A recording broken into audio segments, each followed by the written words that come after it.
usephekile u-anti athi imina ozobahambisela ukudla.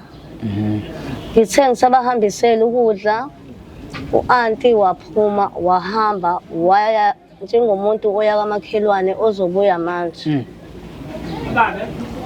Bathe mabeqeda labo bhuti ukudla ngale ngabatishela bonke, omunye wasukuma weza kumina ekamereni. Ngihleli ekamereni, uyangena uyangibuza ukuthi yini engifisayo empilweni. Ngimchazele, ngibuza ukuthi enjenganani.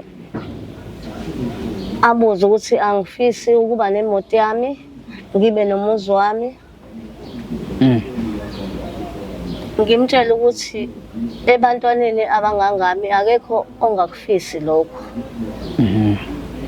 Ngithe ngisakhuluma naye, wasukuma wasondela kumina, wangithinta-thinta,